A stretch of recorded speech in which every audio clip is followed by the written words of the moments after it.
అధికారంలో రాకముందు ప్రజాస్వామ్యం కూడి అయిపోతుందని అధికారంలోకి వచ్చాక ప్రశ్నించే ప్రతి గొంతుపై ఉక్కుపాదం మోపే విధంగా ఇప్పుడున్న కూటమి ప్రభుత్వం వ్యవహరిస్తూ ఉంది. గతంలో నారా చంద్రబాబు నాయుడు గారు జైల్లో వేసినప్పుడు రోడ్డు మీదకి వచ్చినప్పుడు అప్పుడు అన్ని విద్యార్థి యువత సంఘాలు కూడా కనుక్కొని చేశారు.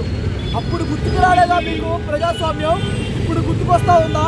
ఇప్పటికైనా నారా లోకేష్ గారు కానీ వాళ్ళ తండ్రి నారా చంద్రబాబు నాయుడు గారు కానివ్వండి, మీరు తక్షణమే ఏదైతే వైజాగ్లో విద్యార్థి యువత సంఘాల మీద రౌడీ షీట్ ఓపెన్ చేశారో దాన్ని తక్షణమే రద్దు చేసేదే కాకుండా వాళ్ళు ఏమడిగారని రద్దు చేసి రౌడీ షీట్ ఓపెన్ చేశారు. ఉద్యోగం అడిగినందుకు రౌడీ షీట్ ఓపెన్ చేస్తారా? అయ్యా వైజాగ్లో గంజాయి వీరపాటు శివతాండవాడుతుందని చెప్పినందుకు రౌడీ షీట్ ఓపెన్ చేస్తారా?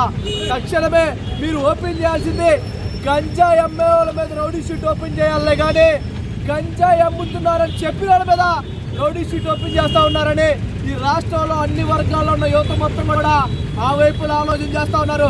తక్షణమే మీరు ఏదైతే రౌడీ షీట్ ఓపెన్ చేశారో రాంబాబు నాగరాజ్ అనే వ్యక్తి మీద ఇంకా కొంతమంది మీద రౌడీ షీట్లు కనుక మీరు ఎత్తైపోతే పెద్ద ఎత్తున ఆందోళన చేస్తాం.